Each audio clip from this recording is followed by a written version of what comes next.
بسم اللہ الرحمن الرحیم نحمدہ ونصلی ونسلم علی رسولہ الکریم اما بعد۔ معزز ناظرین و سامعین اکرام، السلام علیکم ورحمۃ اللہ وبرکاتہ۔ باب العلم انواریہ ایجوکیشنل سوسائٹی اور جامعہ نواریہ کے زیر اہتمام تصوف کی اہم کتاب انفاس العارفین کا سلسلہ وار درس جاری ہیں، اور اس کی چند نشستیں ہم آپ حضرات کی خدمت میں پیش کر چکے ہیں، اور اب گزشتہ نشست میں ہم نے آغاز کیا تھا حضرت شاہ عبد الرحیم محدث دہلوی رحمۃ اللہ علیہ کے ملفوظات کا۔ اب اسی کا باقی حصہ آج آپ حضرات کی خدمت میں پیش کر رہے ہیں، اور جس عنوان سے ہمارے درس کا آغاز ہے وہ عنوان ہے راز درون پردہ زندان مست پرس کے پردے کے اندر کیا راز ہے، تو یہ مستوں سے پوچھئے۔ تو یہ کسی کی نظم کا ایک شعر ہے، غالباً یہ خواجہ حافظ نے اس کو لکھا ہے کہ پردے میں کیا راز ہے، تو یہ مستوں سے پوچھئے۔ فرمایا شہر کے علماء و مشائخ کے اجتماع میں مجمع میں ایک آدمی نے کہا کہ یہ جو خواجہ حافظ نے فرمایا ہے کہ امروز چو جمال تو بے پردہ ظاہر است، یعنی اے محبوب ازل تیرا جلوہ حسن تو آج بھی ہم پر بے نقاب ہے، تیرے حسن کا جلوہ تو آج بھی ہم پر بے نقاب ہے، بغیر پردے کے ہے۔ میں حیران ہوں کہ پھر یہ وعدہ فردا آخر کس لیے ہے، یہ وعدہ جو کیا گیا ہے آخر کس لیے، میں حیران ہوں۔ اور عقائد کی یعنی عقیدے کی کتابوں میں لکھا ہے کہ اس دنیا میں حق سبحانہ و تعالی کا دیدار ممتنع ہے، یعنی اللہ تبارک و تعالی کا دیدار نہیں ہو سکتا۔ ان دونوں باتوں میں کیسے مطابقت پیدا کی جا سکے گی، یعنی کیسے موافقت پیدا کی جا سکے گی، دونوں باتوں کو کیسے ایک کیا جا سکتا ہے، کیسے میچ کیا جا سکتا ہے۔ اس مسئلے نے مناظرے کی صورت اختیار کر لی، بحث و مباحثے کی صورت اختیار کر لی، اور بات کافی بڑھ گئی۔ آخر سب نے تھک ہار کر مجھ سے رجوع کیا، یعنی حضرت شاہ عبد الرحیم رحمۃ اللہ علیہ کی طرف آئے، اور فریقین کو خاموش کرا کے دونوں گروہ کو، یعنی ایک گروہ یہ کہتا ہے کہ دیدار ہوتا ہے اور ایک گروہ یہ کہتا ہے کہ دیدار نہیں ہو سکتا، تو دونوں کو میں نے خاموش کرا کے میں نے کہا کہ اس بات پر سب کا اتفاق ہے کہ حق تعالی محتجب ہے، پردے میں ہے اور محجوب نہیں ہے، یعنی چھپا ہوا نہیں ہے، پوشیدہ نہیں ہے، یعنی خود ساختہ حجاب کی آڑ میں ہے۔ اللہ تبارک و تعالی محتجب ہے کا مطلب یہ کہ خود سے اس نے آڑ کیا ہوا ہے، پردہ کیا ہوا ہے، کسی کے ڈالے ہوئے حجاب میں مستور نہیں، یعنی کسی کے پردہ ڈالنے سے وہ چھپ نہیں گیا، بلکہ اس نے خود اپنے آپ کو چھپا رکھا ہے۔ تو خواجہ حافظ نے تقاضائے شوق کے تحت فرمایا، شوق کے تقاضے کے تحت آپ نے فرمایا کہ حق سبحانہ و تعالی قید حجاب میں نہیں، اور ہماری نہ دیکھ سکنے والی کمزوری کے علاوہ، ہماری نہ دیکھ سکنے والی کمزوری کے علاوہ اور کوئی چیز مانے بھی نہیں، اور ان موانعات کا اٹھانا بھی اسی کے ہاتھ میں۔ اللہ تبارک و تعالی جو ہے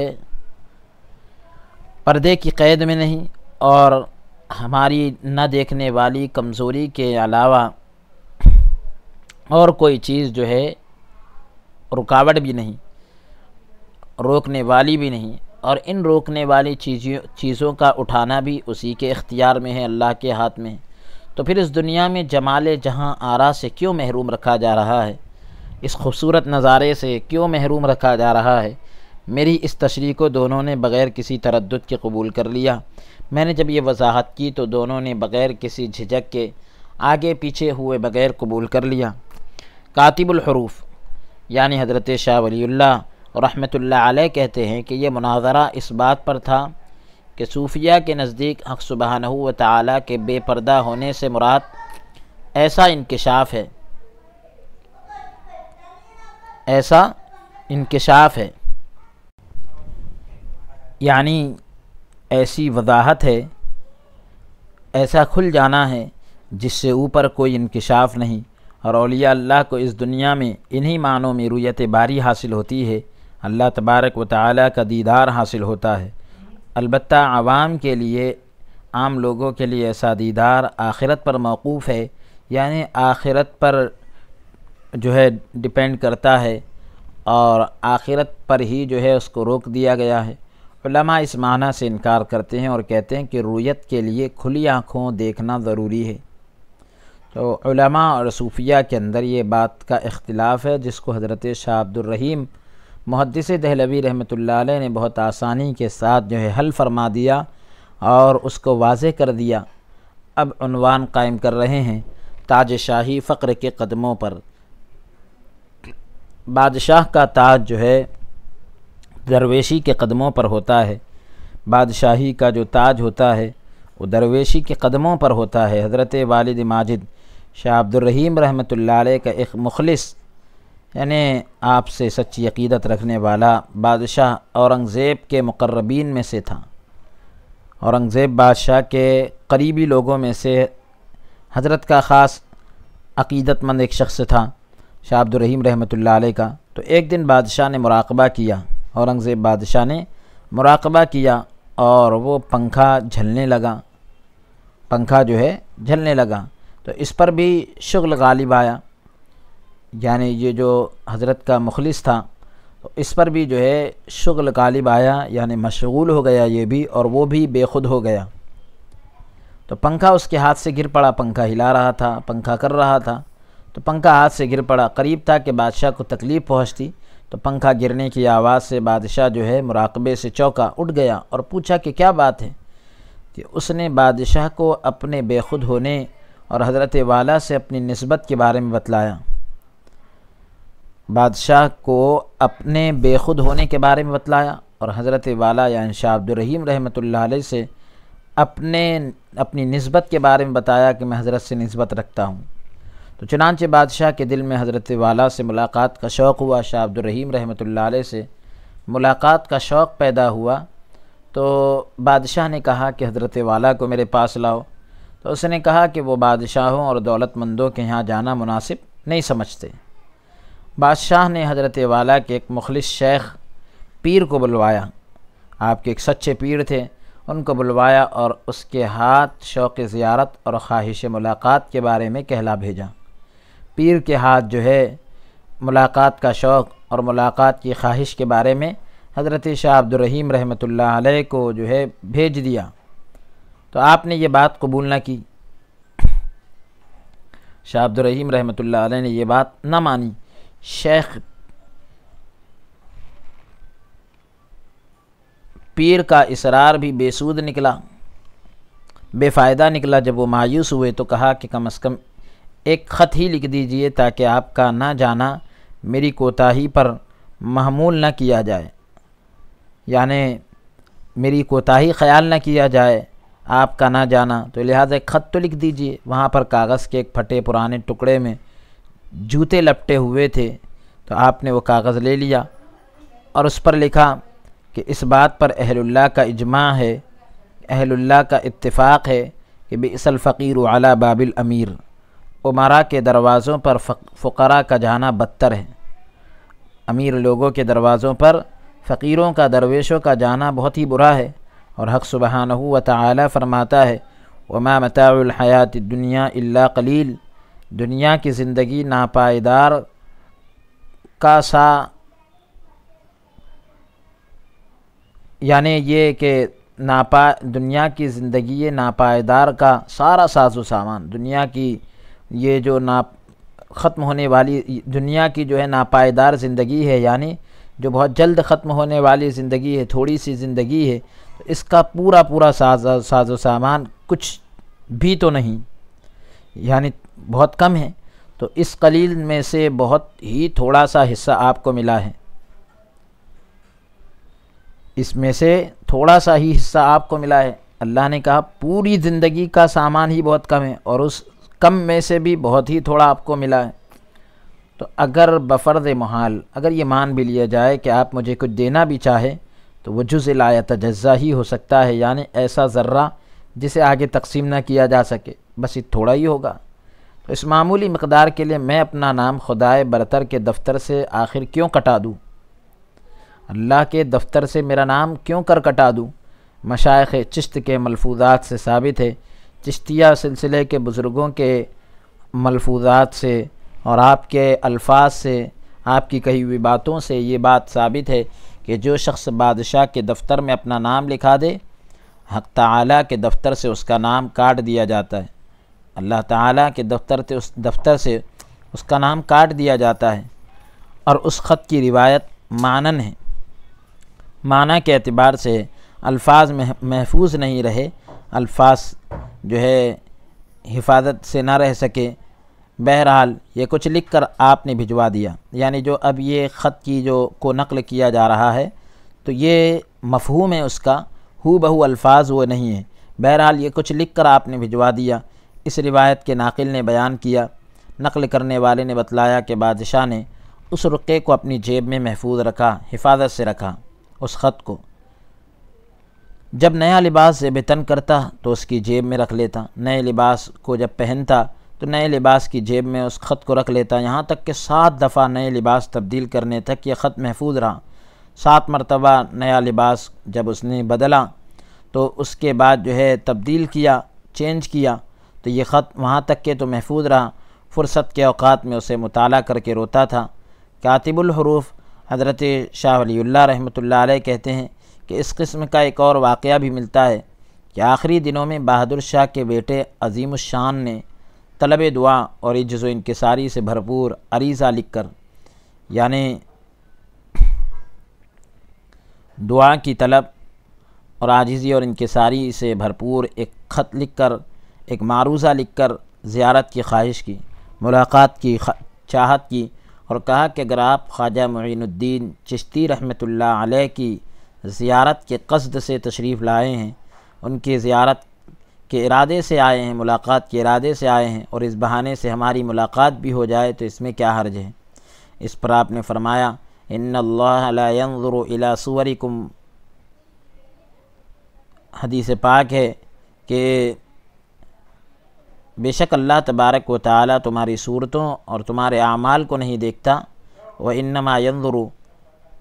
الى قلوبکم ونیاتکم، اور اللہ تبارک و تعالی ان اللہ لا ينظر الى صورکم واعمالکم، اللہ تعالیٰ تمہاری صورتوں اور اعمال کی طرف نہیں دیکھتا، وانما ينظر الى قلوبکم ونیاتکم، اللہ تعالیٰ دیکھتا ہے تو تمہارے دلوں کی طرف، تمہاری نیتوں کی طرف دیکھتا ہے، تمہاری نیتوں کو دیکھتا ہے، تمہاری صورتوں کو، تمہارے اعمال کو نہیں دیکھتا۔ میں آپ کی چکنی چپڑی باتوں کے فریب میں نہیں آ سکتا کہ یہ جو کہا جا رہا ہے کہ ان کی ملاقات کے شوق سے ہے، ان کی ملاقات کے شوق میں ہماری بھی ملاقات ہو جائے تو کیا حرج ہے؟ تو اس پر آپ نے فرمایا کہ اللہ تعالیٰ تو جو ہے نیتوں کو دیکھتا ہے، دلوں کو دیکھتا ہے، صورت اور اعمال کو نہیں دیکھتا۔ اب عنوان قائم کر رہے ہیں مقبولان بارگاہ ہر زمانے میں موجود ہوتے ہیں، خدا کی بارگاہ کے مقبول بندے ہر زمانے میں موجود ہوتے ہیں۔ شیخ احمد سرہندی رحمۃ اللہ علیہ کی اولاد میں سے شیخ نقشبند نامی ایک بزرگ نے ایک دن مجمع میں کہا کہ اس طبقے کے درویش پرانے گھسے پٹے نکات کے سوا معارف جدیدہ کے تازہ بتازہ نکات عرفان سے نابلد ہے، یعنی یہ کہ اس طبقے کے جو ہے درویش وہ جو ہے پرانے گھسے پٹے نکات کو ہی بیان کرتے ہیں، ان کو چھوڑ کر جو نئے معارف ہوتے ہیں اور تازہ تازہ جو نکات ہوتے ہیں معرفت کے، تو اس سے ناواقف ہے، نابلد ہیں۔ حضرت یعنی ان کو نہیں آتے، نئے نئے نکات نہیں آتے، بس وہی پرانے پرانے جو ہے نکات آتے ہیں۔ حضرت والا نے فرمایا کہ ایسا نہیں، بلکہ اس طبقے کے بعض لوگ تو خاص طور پر ایسے جدید معارف کا سرمایہ رکھتے ہیں، اس جماعت کے کچھ لوگ تو خاص طور پر ایسے نئے نئے معرفت کی باتوں کا ذخیرہ اپنے پاس رکھتے ہیں کہ اس میں وہ کسی کے مقلد نظر نہیں آتے، کسی کی پیروی کرتے نظر نہیں آتے، یعنی خود سے بیان کرتے ہیں، ایسا نہیں کہ کسی سے سنا بیان کر دیا۔ وہ کہنے لگے کہ اگر ایسا ہے تو پھر ان میں سے کچھ ہمیں بھی سنا دیجئے تاکہ آپ کی اس بات کی حقیقت ہم پر بھی واضح ہو جائے۔ تو آپ نے فرمایا کلم الناس علی قدر عقولہم، یعنی یہ کہ لوگوں سے ان کی عقل کے معیار کے حساب سے بات چیت کیا کرو۔ تو حد مقرر ہو چکی ہے، اب یہ حد بندی کی جا چکی ہے، اس لیے عام مجلس میں ایسے رموز ظاہر نہیں کرنے چاہیے، عام مجلسوں میں ایسی راز کی باتیں ظاہر نہیں کرنا چاہیے۔ اس پر وہ کہنے لگے کہ اس مجلس میں اکثریت اہل سلوک کی ہے، زیادہ تر لوگ جو ہے اصحاب سلوک ہے، سلوک والے ہیں۔ تو آپ نے فرمایا کہ معرفت کے بعض باریک نقطوں کے سلسلے میں، معرفت کے کچھ باریک نقطوں کے سلسلے میں بہت سے اہل اللہ بھی، بہت سے اللہ والے بھی عوام کا سا حکم رکھتے ہیں، عوام کی طرح جو ہے حکم رکھتے ہیں۔ اس پر جب وہ نہ مانے، یعنی اتنا کہہ کر بھی جب وہ نہ مانے، تو حضرت والا نے فرمایا کہ شیخ بستامی رحمۃ اللہ علیہ کا قول ہے کہ نہایت الصدیقین بدایت الانبیاء، کہ کمال صدیقیت آغاز نبوت ہوتا ہے، یعنی صدیقین کی جہاں پر انتہا ہوتی ہے نبوت کا وہاں سے آغاز ہوتا ہے، صدیقیت کا جہاں پر اختتام ہوتا ہے، جب صدیقیت کمال کو پہنچتی ہے تو وہاں سے نبوت کا آغاز ہوتا ہے۔ تو یعنی یہ کہ یہ چیز اور ہے، وہ چیز اور ہے، اور اکثر اہل استقامت اسی راہ پر گامزن ہیں، اسی راہ پر چلتے ہیں، مگر یعنی استقامت یعنی اکثر جو ہے اس راہ پر جو جمے ہوئے لوگ ہیں وہ اسی راہ پر چلتے ہیں، مگر عرفان کچھ اور تقاضا کرتا ہے، معرفت جو ہے کچھ اور چاہتی ہے۔ جب حضرت والا نے بات یہاں تک پہنچائی تو شیخ نقشبند کی پیشانی پر بل پڑ گئے۔ حضرت شیخ احمد سرہندی رحمۃ اللہ علیہ کے جو فرزند تھے، تو جو اولاد میں سے کوئی شخص تھے، تو ان کی پیشانی پر جو ہے بل پڑ گئے، حضرت کی اولاد میں جو شخص تھے ان کی پیشانی پر بل پڑ گئے، اور ان کے چہرے پر ناگواری کے اثرات محسوس ہونے لگے، یعنی یہ کہ ناراضگی کے اثرات ظاہر ہونے لگے۔ شیخ نقشبند نے جب یہ دیکھا کہ شیخ نقشبند کی پیشانی پر جب بل آ گئے اور ناراضگی کے اثرات جب محسوس ہونے لگے، تو حضرت والا نے یعنی شاہ عبد الرحیم رحمۃ اللہ علیہ نے اس خیال سے کہ شاید شیخ نقشبند اس دوسرے قول کو پسند کرتے ہیں کہ الولایت افضل من النبوہ، ولایت نبوت پر فوقیت رکھتی ہے، ہو سکتا ہے شاید حضرت اس کو پسند کرتے ہوں، تو فرمانے لگے کہ میرے نزدیک نہایت الصدیقین ولایت الانبیاء والا مقام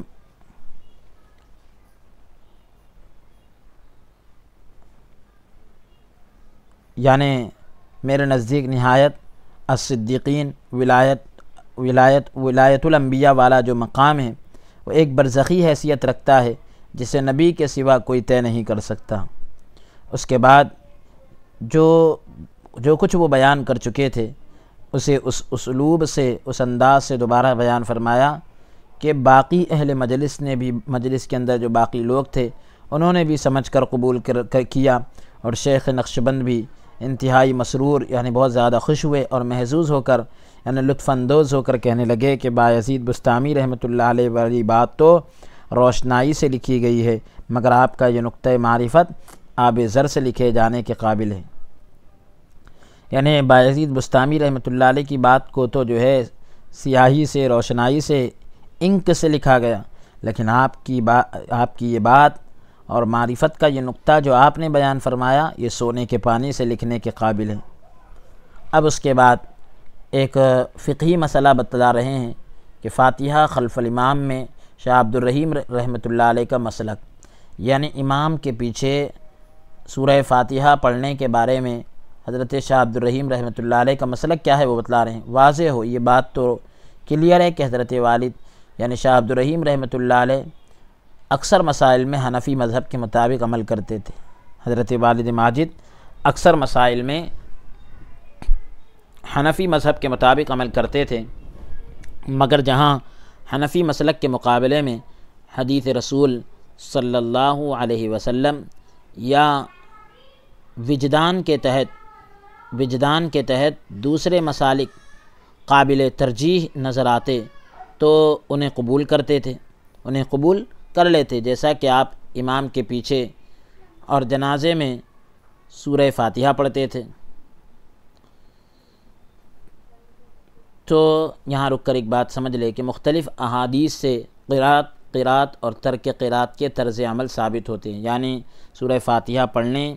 اور نہ پڑھنے یہ دونوں طرح سے عمل ثابت ہوتے ہیں۔ دونوں حضرات نے احادیث کو مدار استدلال بنایا، استدلال کا دلیل حاصل کرنے کا مدار بنایا۔ ایک گروہ کے نزدیک ایک حدیث اس لیے مدار استدلال ہے، یعنی دلیل پکڑنے کے لائق ہے کہ وہ صحت کے اعتبار سے قوی تر ہے، دوسروں کے نزدیک وہ اس لیے استدلال کے قابل نہیں، یعنی دلیل پکڑنے کے قابل نہیں کہ اس کے معانی متعین کر کے قرآن کے ساتھ تطبیق دی جا سکتی ہو، قرآن کے ساتھ جو ہے موافقت پیدا کی جا سکتی ہو، اس لیے وہ ترک قرات کو ترجیح دیتے ہیں، قرات نہ کرنے کو یعنی سورہ فاتحہ نہ پڑھنے کو ترجیح دیتے ہیں،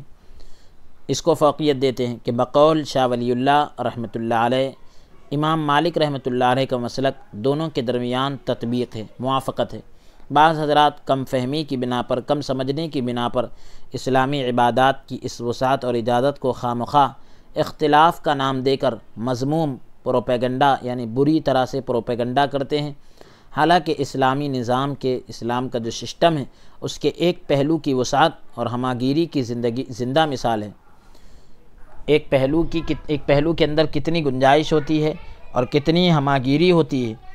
آفاقیت ہوتی ہے، اس کی یہ زندہ مثال ہے۔ بہرحال آپ امام کے پیچھے اور جنازے میں سورہ فاتحہ پڑھتے تھے۔ ایک دن اس بارے میں شیخ عبدالاحد رحمۃ اللہ علیہ نے بحث کی اور اپنے بعض اسلاف سے، بعض بزرگوں سے نقل کیا کہ صحیح بات یہ ہے کہ اگر کوئی جماعت بادشاہ کی بارگاہ میں اپنی ضرورت بیان کرنے کے لیے کھڑی ہو تو تقاضائے ادب یہ ہے، ادب کا تقاضا یہ ہے کہ سب مل کر اپنا کوئی ایک نمائندہ آگے کریں، نہ یہ کہ ہر شخص بولنے لگ جائے۔ حضرت والا نے فرمایا کہ یہ قیاس مال فارق ہے، یہ قیاس آپ جس چیز پر کر رہے ہیں وہ چیز اور ہے، بالکل الگ الگ ہے، جدا جدا چیز ہے، یہ قیاس مال فارق ہے۔ نماز سے حقیقی غرض تو دعا اور خضوع اور خشوع کے ذریعے، نماز کا حقیقی مقصد تو کیا ہے؟ دعا اور خضوع اور خشوع کے ذریعے اصلاح نفس کی درستگی اور خدائے قدوس سے شرف ہم کلامی یعنی اللہ عز و جل سے بات چیت کرنے کا شرف حاصل کرنا، تو شرف ہم کلامی حاصل کرنا ہے، جیسا کہ کہا گیا لا صلاۃ لمن لم یقرأ بأم الکتاب، یعنی جو سورہ فاتحہ نہ پڑھے اس کی نماز نہیں ہوتی۔ تو یہ والی حدیث جو ہے اس پر دلالت کر رہی ہے کہ نماز کا مقصد کیا ہے، اور اللہ تعالیٰ تو ایسا سمیع ہے کہ اگر تمام جہان یعنی پوری دنیا ایک میدان میں کھڑی ہو جائے، تمام جہان ایک میدان میں کھڑا ہو جائے اور ہر شخص اپنی اپنی بولی میں کچھ کہے تو کسی ایک کی مناجات اللہ تعالیٰ کو دوسرے کی مناجات سننے میں کوئی خلل انداز نہیں ہو سکتی، یعنی ایک کچھ کہہ رہا ہے دوسرا کچھ کہہ رہا ہے تو ایک کی بات دوسرے کی بات سمجھنے کے اندر کسی طرح سے کوئی خلل انداز نہیں ہو سکتی۔ بحث کے دوران ہم اس بات پر آ گئے کہ بعض اوقات مقتدیوں کی قرات امام کی قرات میں خلل پیدا کر سکتی ہے، لیکن اس زمانے کا حال تو یہ ہے کہ امام کی زبان پر لفظ الحمد ہوتا ہے اور حقیقت میں صلاۃ کے معنی کی طرف اسے کچھ توجہ نہیں ہوتی، اس لیے امام کی تشویش سے گھبرانا نہیں چاہیے۔ کاتب الحروف یعنی حضرت شاہ ولی اللہ محدث دہلوی رحمۃ اللہ علیہ جو ہے اس ضمن میں عرض کرتے ہیں، اس بارے میں عرض کرتے ہیں کہ اللہ تعالیٰ کا یہ فرمان وَإِذَا قُرِئَ الْقُرْآنُ فَاسْتَمِعُوا لَهُ وَأَنصِتُوا لَعَلَّكُمْ تُرْحَمُونَ، یعنی جب قرآن پڑھا جائے تو غور سے سنو اور چپ رہو تاکہ تم پر خدا کی رحمت ہو۔ محض جہری نمازوں پر دلالت کرتا ہے، یعنی یہ صرف جو ان نمازوں پر دلالت کرتا ہے جس میں بلند آواز سے قرأت کی جاتی ہے اور اس کی تعویلات تفسیروں میں موجود ہیں، اس کی جو تعویلات کی گئی وہ تفسیر کے اندر موجود ہیں۔ اب عنوان قائم کر رہے ہیں دائمی حضوری، ہمیشہ جو ہے اللہ کی بارگاہ میں حاضر رہنا۔ تو ایک دن اولیاء اللہ کی دائمی حضوری پر بات چل نکلی کہ اولیاء اللہ ہر وقت اللہ کی بارگاہ میں حاضر ہوتے ہیں۔ تو شیخ عبدالاحد رحمۃ اللہ علیہ نے فرمایا کہ ہمارے نزدیک دائمی حضوری یعنی تعلق مع اللہ کی تعریف یہ ہے، اللہ کے ساتھ تعلق رکھنے کی تعریف یہ ہے، اس کا مطلب یہ ہے کہ ولی جس آن بھی جس وقت بھی حضوری حق کے لیے اللہ کے دربار میں حاضر ہونے کے لیے اپنے آپ میں توجہ کرے تو بغیر کسی کوشش کے دل میں حضور حق کی یادداشتیں آنا شروع ہو جائیں، بغیر کسی کوشش کے دل میں اللہ تبارک و تعالیٰ کے دربار میں حاضر ہونے کی جو یادداشت ہے وہ آنا شروع ہو جائے۔ حضرت والا نے فرمایا کہ یہ تو معمولی کوشش سے میسر آ سکتی ہے، حاصل ہو سکتی ہے، یعنی تھوڑی سی کوشش سے بھی یہ چیز آ جا سکتی ہے۔ میرے نزدیک دوام حضور کی تعریف یہ ہے، ہمیشہ حاضر رہنے کا مطلب یہ ہے کہ وہ ولی سے ان معنوں میں کبھی منقطع نہ ہو، ولی سے جو ہے ان معنوں میں کبھی جدا نہ ہو، جیسے بصیر دیکھنے والے سے بصارت یعنی نظر کسی لمحے جدا نہیں ہو سکتی۔ کاتب الحروف حضرت شاہ ولی اللہ رحمۃ اللہ علیہ کہتے ہیں کہ دائمی حضور ہمیشہ اللہ کی بارگاہ میں حاضر ہونا ایسے آدمی کے لیے جو ابھی مقام فنا سے نہیں گزرا تو ایک قسم کا تکلف ہے، یعنی ایک قسم کا جو ہے اس کے لیے تکلیف میں پڑ جانا ہے۔ اور اس شخص کو جو فانی فی اللہ ہو، اللہ کی ذات میں فنا ہو چکا ہو، اپنے زندہ جاوید نقطۂ وجودیہ کی طرف یعنی اپنے ہمیشہ رہنے والے نقطۂ وجود کی طرف جو کہ حقیقت عالم وجود ہے، عالم کے وجود کی حقیقت ہے، تو کہہ رہے ہیں ذرا سا التفات کرنے سے بھی، تھوڑی سی توجہ کرنے سے بھی حضور حق حاصل ہو جاتا ہے۔ یعنی ایک کو بہت تکلف اٹھانا پڑتا ہے، جو اس راستے سے نہیں گزرا، مقام فنا سے نہیں گزرا، اس کو تکلیف اٹھانا پڑتی ہے، اور جو مقام فنا کے اندر فانی ہو چکا ہو، اللہ کی ذات میں فنا ہو چکا ہو، اللہ کی ذات میں فنا ہو چکا ہو، تو ایسے شخص کو جو ہے ذرا سی توجہ سے جو ہے یہ چیز حاصل ہو جاتی ہے، اللہ کے دربار میں حاضر ہونے کا مقام اسے حاصل ہو جاتا ہے۔ اور فانی کو مطلق حضور حق جو کہ یعنی صاف طور پر اللہ کی بارگاہ میں حاضر ہونا بغیر کسی قید کے، جو اللہ کی ذات میں فنا ہو چکا ہو اسے اللہ کے دربار میں حاضر ہونا، جو کہ ایک لحاظ سے نقطۂ وجودیہ بھی ہے، ایک اعتبار سے دیکھا جائے تو نقطۂ وجودیہ بھی ہے، یا التفات اجمالی ہمیشہ حاصل رہتا ہے، جیسا کہ بصر میں بصارت موجود رہتی ہے۔ اور یہ ایک حقیقت ہے کہ قوت بصریہ کا یکجا مجتمع اور متحد ہونا، انسان کی جو دیکھنے کی طاقت ہے اس کا اکٹھا ہونا، ایک ہو جانا، اور پتلیوں کی گردش، آنکھوں کی جو پتلی ہوتی ہے تو اس کا گھومنا، آنکھوں کے اندر جو ایک سیاہ پتلی ہوتی ہے کالی کلر کی، وہ جو ہے اس کی گردش سے، اس کے گھومنے سے اس کا منتشر ہونا، آنکھ ان دونوں امور کی جامع اور نقطۂ اتحاد ہے۔ آنکھ جو ہے ان دونوں چیزوں کو اکٹھا کرتی ہے اور ایک ایسا نقطہ ہے جو اس کو ایک کرتی ہے۔ اور اس کے بعد گویا بصارت آنن فانن آتی بھی رہتی ہے، یعنی تھوڑی دیر میں آتی رہتی ہے اور جاتی بھی رہتی ہے۔ اس تحقیق سے دونوں مسئلوں کی حقیقت واضح ہو گئی، یعنی اس طرح کی جو تحقیق پیش کی گئی تو اس سے دونوں مسئلوں کی جو ہے حقیقت واضح ہو گئی۔ تو آپ نے سنا کہ کس طرح سے بزرگان دین نے جو ہے بڑے باریک مسئلے کو بہت آسانی کے ساتھ حل کر دیا، کہ جہاں تک رسائی ہم سب کی نہیں ہم اور آپ کی نہیں ہو سکتی، وہاں تک جو ہے انہوں نے ہمارے ذہن کو لے جا کر بالکل واضح کیا، بالکل صاف کیا، اور کیسے باریک نقطے اور کیسے باریک دقائق اور نکات سے جو ہے ہم کو واقف کرایا۔